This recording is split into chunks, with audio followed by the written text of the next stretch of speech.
Olá pessoal, sejam bem-vindos no canal SOS Supervisores. O meu nome é Ayrton Salvo Júnior e eu ajudo supervisores e líderes de produção a transformarem resultados consistentes em possibilidades reais de promoção e crescimento profissional nas empresas onde trabalham. Sejam bem-vindos no episódio 44, porque hoje eu tenho mais um desafio e uma dica super bacana para você que lida com gestão de mudança. Eu não sei, mas você sabia que 70% das iniciativas de mudança numa empresa falham? Não porque o tema em relação à mudança seja no processo administrativo ou operacional, seja o grande desafio. Então, a questão não é o que mudar, mas elas falham por não saber como mudar. Então, hoje eu vou te dar 8 dicas para que você possa gerenciar um processo de mudança com muita eficácia e se destacar na empresa onde você trabalha. Ok? Então, esse é o episódio 44 do canal SOS Supervisores. Se você gosta desse tipo de conteúdo, já deixa o seu like. E eu tenho uma série de revelações interessantíssimas para você, que eu tenho certeza que você ainda não ouviu falar em relação a essas dicas de gerenciamento de mudanças que nós vamos abordar no dia de hoje. Então, vamos lá, vamos começar. No episódio 43, pessoal, nós falamos alguma coisa em relação aí dando os primeiros passos para entender quais são as camadas de resistência que existem durante uma gestão de mudanças, seja na área administrativa ou área operacional. E nós falamos um pouquinho sobre a associação de uma gestão de mudança como as diversas camadas de uma cebola.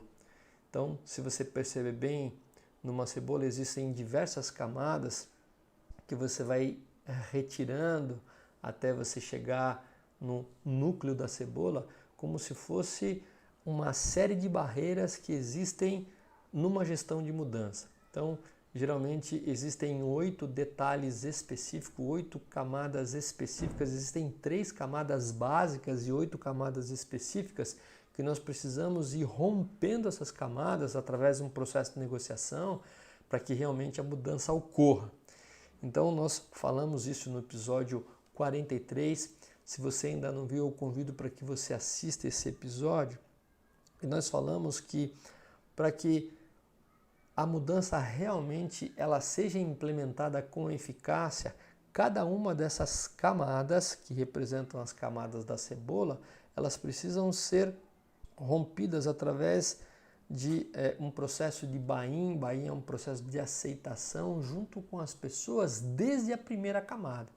Então, nós vamos falar daqui a pouquinho algumas questões relativas a cada camada, mas cada camada dessa de cebola, e mais especificamente a teoria das restrições envolve 8 camadas, se você realmente tiver a habilidade de saber quais são essas camadas e através de um processo de consenso ir rompendo, você vai ter muita eficácia. E é isso que eu vou te mostrar em instantes. Nós falamos das 3 camadas básicas de resistência também no episódio 43 e falamos que antes de chegar num processo de aceitação, que também é chamado de buy-in, existe aí uma primeira camada básica em relação ao desacordo sobre o problema, a segunda camada, o desacordo sobre a solução do problema, e a terceira camada, que é o desacordo sobre a implementação. Então, essas 3 camadas básicas de resistência, ela só é rompida através de uma coisa que chama de sentimento de apropriação. O que é sentimento de apropriação?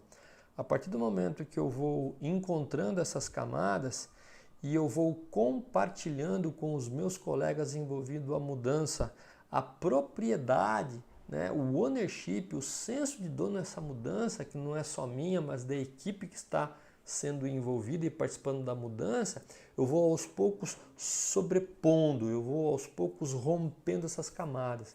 Então, o que é o sentimento de apropriação? É quando eu permito que as pessoas à minha volta possam participar da mudança, colocando inclusive as suas preocupações. Esse é o sentimento de apropriação que faz parte e é importante que nesse processo seja efetuado para que essas camadas sejam vencidas uma a uma. Falamos também que depois que nós apresentamos as ideias em cada camada, né, e existem mais uma vez 8 questões que eu vou te revelar daqui a pouco, nós precisamos estimular as pessoas a fazerem perguntas para que elas possam colocar para fora o que as perturba, né? O que de repente ela fica preocupada em relação àquela mudança que vai acontecer.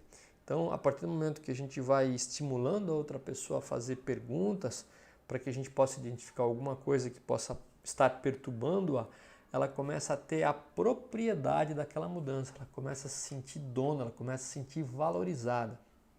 Então, é essa a ideia do sentimento de apropriação. E por último, quando as pessoas começam a falar o que as está perturbando, né? O que estão perturbando essas pessoas em relação às mudanças, esclarecendo os detalhes, né? E nos dá a possibilidade de responder detalhadamente em relação a essas questões e até poder utilizar algum ponto que elas levantaram, mas eu não enxerguei a princípio, e trazer isso para benefício da mudança, faz com que as pessoas envolvidas no processo fiquem cada vez mais familiares com a mudança e tendam a aceitar a partir do momento em que o processo vai se avançando juntamente com elas. Então nós falamos dessas 3 camadas básicas de mudança no episódio 43. Agora nós vamos ter os detalhes das camadas específicas em relação a cada uma dessas 3 básicas que a gente colocou, que dá em torno aí de 8 camadas específicas que nós vamos tratar de agora em diante. Como romper então a primeira camada de resistência à mudança? Então a primeira camada de resistência à mudança, pessoal, é o desacordo sobre o problema, né? E nessa camada existem 3 fatos, né? Vamos lá entender. Nessa camada, dentro dela mais especificamente, fala-se o seguinte, né? As pessoas muitas vezes que começam a resistir nessa primeira camada da cebola, elas começam a afirmar muitas vezes que o problema não existe, né? Um problema que porventura você enxergou, para elas não existe. Eu vou te dar um exemplo. Eu já trabalhei numa empresa onde o nível de refúgio, o nível de scrap era acima de 5%. Como eu vinha de uma empresa automobilística, onde o refúgio máximo era 1,5%, quando eu vi aqueles 5,5%, eu fiquei abismado. Então, para mim era algo inaceitável, mas para aquelas pessoas que estavam trabalhando ali há muito tempo, quando eu cheguei, para elas 5,5% não era um problema, né? Em função da referência. Então está aqui um exemplo que essa é a primeira camada, essa é a primeira questão que precisa ser vencida, né? Que é o consenso que realmente o problema existe. No outro episódio eu destaquei como um problema um jacaré de dentes bastante afiados, pronto para morder o traseiro da pessoa envolvida da área, muitas vezes do supervisor. Mas ele não se dá, muitas vezes, conta que o jacaré está perto ou que está perto, mas ele é manso. Então, primeira questão que se aborda dentro dessa primeira camada é que, para muitos problemas, o problema não existe. Se não existe problema, não é possível avançar em relação a uma determinada mudança. Esse é o primeiro ponto. O segundo ponto é que muitas vezes elas até concordam que o problema existe, mas existe um desacordo sobre o problema central, sobre o problema específico. Vou te dar mais um exemplo. Vamos dizer que nós precisamos melhorar o atendimento ao cliente. Um determinado cliente ele está insatisfeito, né? E nós já consensamos, nós já rompemos aí a primeira camada, a primeira questão, que realmente as pessoas entendam que existe um problema, ele é declarado pelo cliente que ele está infeliz, só que existe um desacordo sobre o problema. Eles não sabem se o problema central desse cliente é em relação à entrega de peças dentro do prazo, eles não sabem se o problema central em relação à melhora no atendimento desse cliente está em relação a problemas relativos à qualidade, reclamações de qualidade, eles não sabem se o problema central é em relação ao alto custo em relação aos produtos, que muitas vezes está perdendo competitividade em relação a um outro cliente, né? Então, qual que é o desacordo aí sobre o problema? Qual que é o problema central? A partir do momento que eles sabem e têm consenso que realmente existe um problema. E o terceiro, eles já consensaram que existe o problema, eles têm em mente qual é o problema central, onde vai ser priorizado para a sua tratativa, só que eles acreditam muitas vezes que o problema está fora do alcance deles. Isso é muito comum nós vemos nas empresas, né? As pessoas acham que as ações, para que seja dados os primeiros passos na solução do problema, não estão sobre o que elas têm controle, mas sim sobre o que outros têm controle, muitas vezes a sua chefia. Então isso muitas vezes é uma crença limitante, é uma crença que paralisa as pessoas de darem um próximo passo, acreditando que muitas vezes para solucionar o problema, as ações não estão sobre a sua alçada, sobre a sua responsabilidade. Eles acreditam que os outros é que deveriam ou têm controle sobre aquela situação. Então estão aí 3 questões básicas, 3 questões detalhadas dentro dessa primeira camada de resistência, que é desacordo sobre o problema. Então vamos olhar agora o que é necessário fazer para cada uma dessas camadas específicas. Para que o problema não exista, é necessário o quê? Obter consenso sobre a necessidade de mudança. Então, a partir do momento que as pessoas realmente entendam com clareza que o problema realmente é real e que, se não for tratado a tempo, pode se transformar numa bola de neve com proporções aí inimagináveis, as pessoas começam a obter consenso. Naquele caso específico, em relação aos 5,5% de scrap, eu comecei a relacionar, inclusive, as plantas similares às nossas plantas no Brasil, mas em outros países que tinham uma porcentagem de scrap muito inferior ao nosso, mesmo com o mesmo processo de fabricação. Aí criou um contraste em relação ao que nós estávamos produzindo em termos de scrap e outras empresas, fazendo com que as pessoas realmente obtivessem o consenso sobre a necessidade de fazer alguma mudança em relação a isso. O segundo ponto em relação ao desacordo sobre o problema é obter o consenso sobre o problema central. Qual que é o problema central que vai ser priorizado em função daquela mudança, né? Qual é o problema que vai ser tratado de forma prioritária? Então, esse é o segundo ponto necessário para que essa camada de desacordo comece a ser rompida. E o problema está fora do meu alcance. É necessário o quê, pessoal? Obter consenso sobre o poder de implementação da mudança. Então, as pessoas têm que ter o consenso que muitas e muitas vezes, né, ou mais de 90% das vezes, é possível que inclusive o supervisor, junto com a equipe dele e sua área de suporte, façam uma série de mudanças sobre a sua responsabilidade, não dependendo muito mais de outras pessoas, né? Então, isso é um consenso super importante, obter o consenso sobre o poder de implementação. Sim, nós temos o poder de implementar isso. Eu não dependo de muita gente além da minha equipe, da minha área de suporte. No máximo, o apoio e o suporte do meu chefe.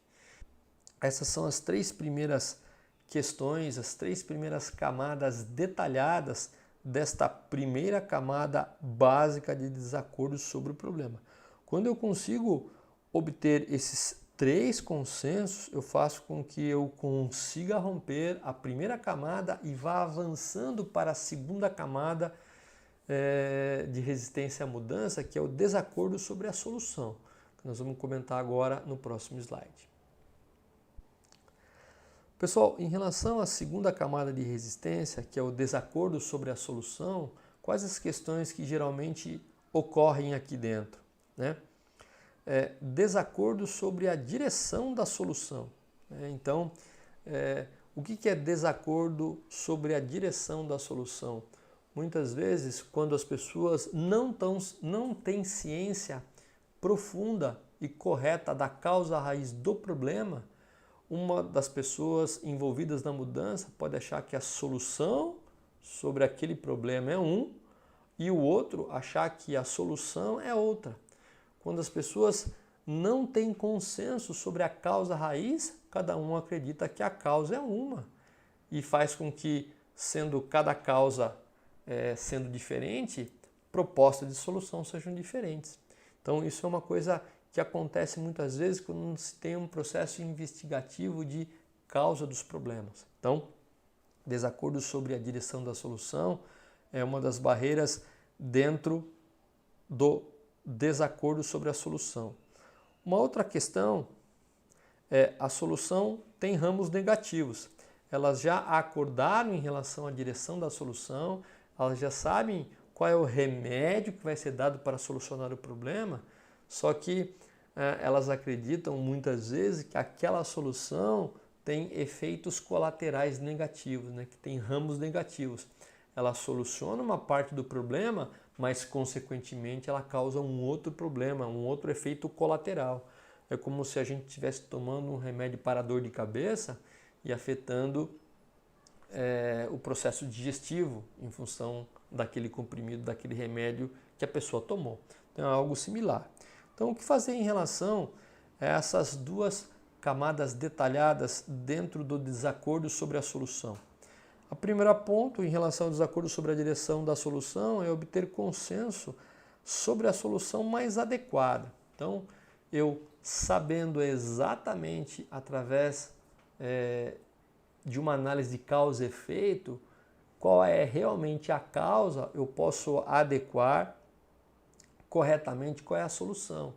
Então, sempre quando houver essa questão, quando houver esse desacordo, o consenso é fazer com que as pessoas apresentem os dados que provam que a causa do problema é aquela que realmente a pessoa está apresentando, com uma análise de dados.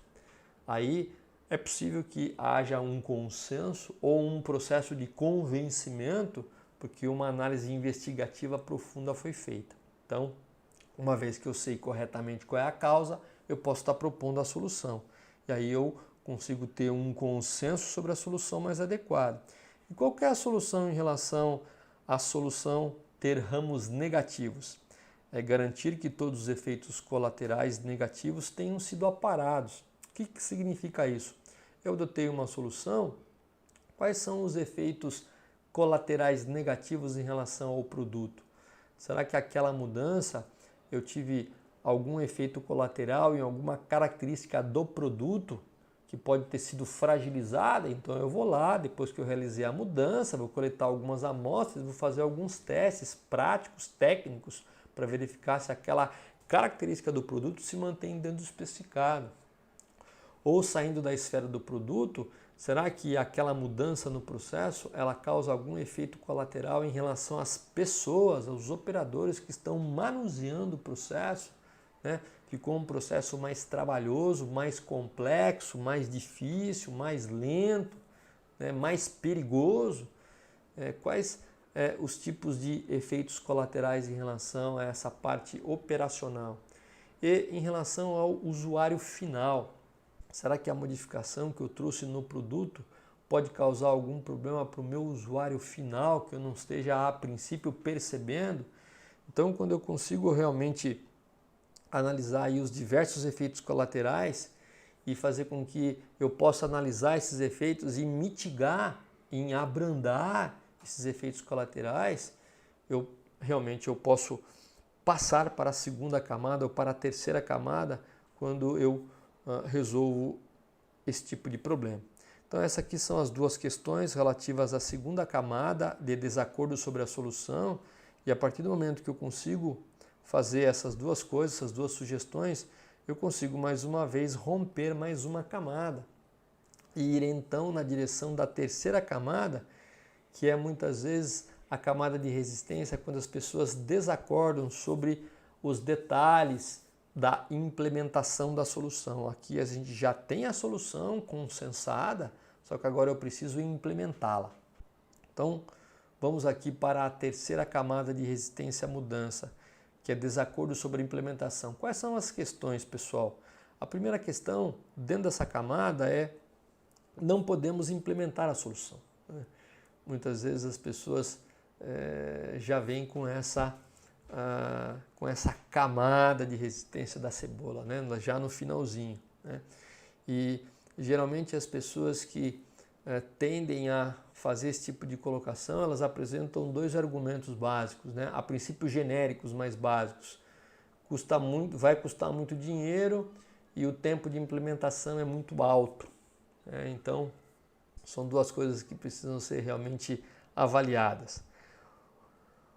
O outro ponto, a outra questão que aparece dentro dessa terceira camada básica de resistência é o desacordo sobre detalhes da implementação. Geralmente as pessoas que tendem a achar que uma solução é muito cara ou ela leva muito tempo, elas tendem a procurar na sua mente soluções complexas. E na verdade, as soluções elas precisam ser plausíveis. O que são soluções plausíveis, pessoal? São soluções que sejam fáceis de serem implementadas, né? Que tragam um benefício maior em relação ao processo anterior, né? Que sejam simples, que sejam práticas, que as pessoas consigam fazê-la com muito mais facilidade no dia a dia, que o tempo de implementação não seja muito longo, né? Que tenha uma eficácia sobre a causa raiz do problema e que não seja muito caro, isso é plausibilidade.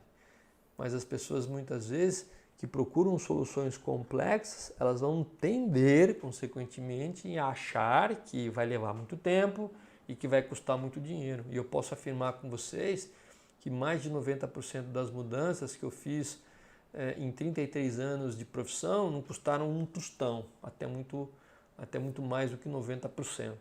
Tem soluções que nós podemos fazer com muita criatividade juntamente com a equipe e que não gastam nada a não ser horas de manutenção das pessoas que estão envolvidas conosco, das áreas de suporte, principalmente das áreas de manutenção.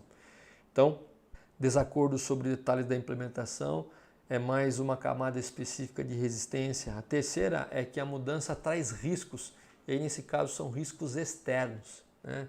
Quais são os riscos externos que eu posso correr quando eu implemento uma mudança? Por exemplo, se eu vou demorar para alterar um processo e esse processo vai demorar mais ou menos 2 semanas, 1 semana, qual é o risco que eu tenho de não produzir durante esse espaço de tempo e perder vendas para um dos meus produtos que são importantes para o mercado, para que alavanque faturamento? São coisas que eu tenho que me planejar, fazendo aí um banco de peças anteriormente, para que nesse processo de transição eu tenha um banco de peças prontas, né, de produto acabado, para que eu possa oferecer para o mercado e não correr esse tipo de risco. Então, algumas soluções aí em relação a não podemos implementar a solução. Garantir que os principais obstáculos para a implementação sejam superados. Quais são os obstáculos? O que as pessoas acreditam que possa ser um obstáculo na implementação? Listar e procurar realmente avaliar como eles podem ser superados sempre em equipe. Em relação ao desacordo sobre detalhes da implementação, certificar-se de que temos o compromisso de todos para fazer a implementação. Qual é o compromisso, né? É que as pessoas podem realmente, aquele pacto que a gente faz, que muitas vezes através de um Kaizen a gente consegue fazer com bastante sinergia, né? Ter realmente o compromisso de todos para fazer a implementação. Em relação aos riscos, propor ajustes para minimizar os riscos. De que maneira que a gente pode minimizar? Esse é um exemplo que eu acabei de dar. Se eu vou ter um processo em que, no momento em que eu começar a executar a mudança, e nós sempre sabemos que existe um período de transição para que as pessoas realmente possam ter habilidade com aquele processo, de que forma que eu posso, nesse momento em que as coisas vão se tornar teoricamente mais lentas, De que maneira eu posso proteger os meus clientes em relação a isso e não afetar tanto, por exemplo, o processo de faturamento da empresa? Esse é um tipo de risco ou algum outro que possa acontecer, mas de que forma que eu posso pensar juntamente com a equipe em soluções que podem minimizar os riscos externos. A gente já falou de riscos internos, que são os efeitos colaterais em relação a uma determinada mudança, né? Quando eu falo sobre ramos negativos ou efeitos colaterais no processo, são as camadas anteriores. Mas quando eu falo risco, é risco de eu lançar um produto ou demorar para lançar um produto no mercado, ou lançar um produto que eu modifiquei um processo e pode vazar com problemas de qualidade. Então, esse é o tipo de mitigação de riscos que a gente deve pensar durante o processo de mudança. Então, a partir do momento que eu consigo propor essas três soluções, mais uma vez eu consigo romper a terceira camada de desacordo sobre a implementação até chegar no processo de buy-in, até o processo de aceitação da equipe, do grupo e das pessoas envolvidas. Então, pessoal, aqui eu mostro em detalhes para vocês como que a teoria das restrições ela aborda a necessidade de o gestor da mudança, seja ele o supervisor, o coordenador, o gerente, de se planejar em relação a esses 8 aspectos. Sobre essas 3 camadas básicas e das 8 camadas específicas que a gente acabou de abordar dentro dessas 3 camadas básicas. De modo que, uma vez que eu me planeje muito bem, eu tenho muito mais chance de convencer as pessoas que estão ao meu lado e que são importantes para a mudança, obtendo consenso até a sua aceitação. Então esse é um processo importante. E aí, uma vez que todo esse processo trabalhoso foi adiante, é só comemorar para que realmente ela seja colocada em prática. Aqui então, pessoal, um resumo do processo de como romper as barreiras de mudança. E eu vou falar para você o quão importante é isso, porque nós não conseguimos resultados diferentes se nós não tivermos uma mudança nos nossos processos. Então, se você quer um resultado diferente, você tem que fazer algo diferente no processo. E uma mudança ela é inevitável, tanto aquelas que a gente precisa mudar ao longo do tempo, ou muitas vezes aquela que a gente precisa simplesmente gerenciar porque veio da matriz, veio de alguma direção superior. E mesmo assim, a gente precisa conduzir o processo da forma mais eficaz possível, porque mesmo vindo de cima, se eu não conduzir muito bem como gestor, eu vou ter problemas. E aqui está a tua chance aí de se destacar com essas 8 dicas. Então vamos lá falar sobre o resumo do processo de como romper as mudanças das principais dicas da aula de hoje. Então, o primeiro, se eu quero romper as barreiras para a mudança, eu preciso obter consenso sobre a necessidade de mudança, ou seja, eu tenho que ter consenso realmente que existe um problema, esse problema é real, ele causa efeitos negativos na sua área ou na sua empresa e é realmente necessária uma mudança. O segundo é obter consenso sobre o problema central. Qual é o problema central que a equipe vai priorizar e vai tratar, uma vez que eu tenha consenso que realmente eu tenho um problema, né? Então, a partir do momento que eu aceito a necessidade de mudar, eu vou mudar sobre algo prioritário, sobre um problema central. Esse é o segundo consenso. Terceiro, obter o consenso sobre o poder de implementação da mudança, garantir que as pessoas envolvidas na mudança, elas têm poder sobre aquilo, né? Elas têm poder e têm influência sobre algumas poucas pessoas para que realmente o processo siga adiante. Quarto, obter consenso sobre a solução mais adequada. Então, qual é a solução mais adequada? E aqui, mais uma vez, a dica para que a gente tenha uma solução mais adequada é a partir do momento que eu sei qual é a causa do problema. Se eu sei qual é a causa do problema, eu posso propor 1, 2 ou 3 soluções que, através de um consenso, são as mais corretas sobre aquela causa. Agora, quando cada um acha que a causa é uma diferente, o processo fica muito mais trabalhoso. O quinto ponto, garantir que todos os efeitos colaterais negativos sejam aparados. A partir do momento que eu proponho uma solução, ele pode ter alguns ramos negativos, ele pode ter algum efeito colateral negativo, tanto no produto ou nas pessoas que operam aquele processo alterado ou até mesmo no usuário final. Então esses efeitos colaterais eles precisam ser avaliados, a sua possibilidade, testados e mitigados para que realmente não haja problema em relação a esse tipo de questão. Um outro é garantir que os principais obstáculos para a implementação sejam superados. Então, eu já tenho a solução é a mais adequada, agora eu preciso executar a solução, eu preciso implementar, e é necessário aí que as pessoas tenham um consenso para a remoção dos principais obstáculos, para que esse processo de execução seja rápido. Certificar-se que temos o compromisso de todos para fazer a implementação. Então, a partir do momento que eu não tenho mais obstáculos à implementação, qual é o compromisso que cada um tem dentro da sua tarefa para que execute o mais rápido possível. Então, seguindo inclusive algumas empresas japonesas, as empresas orientais, elas gastam muito tempo com um consenso para que os riscos de um erro sejam minimizados. Mas a partir do momento que elas consensaram o que deve ser feito e como deve ser feito, a execução é muito rápida.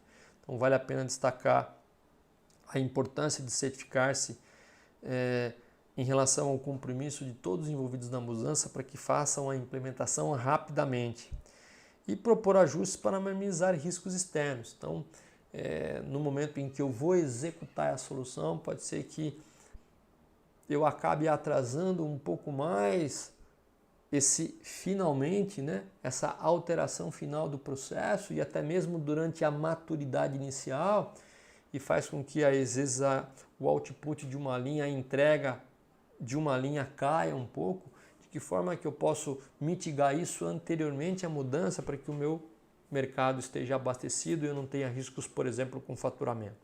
Então aí estão os 8 itens do resumo que eu fiz da aula de hoje para você, para que você tenha em mente quais são os principais pontos de rompimento a mudanças para que uma gestão de mudança seja eficaz. Pessoal, mais uma vez, deixe seus comentários em relação ao que vocês acharam de a dica, se ela realmente te ajuda a romper as resistências mais específicas à mudança, que é um papel fundamental para que você tenha sucesso na sua profissão.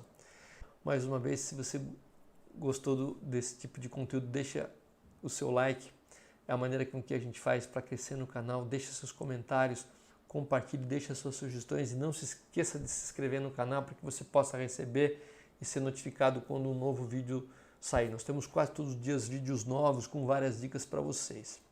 Pessoal, muito obrigado por mais um episódio e volto a falar, esse é o canal para quem quer se destacar na sua profissão e ter muito mais chance de promoção e crescimento profissional. Então, fique comigo e até o próximo episódio.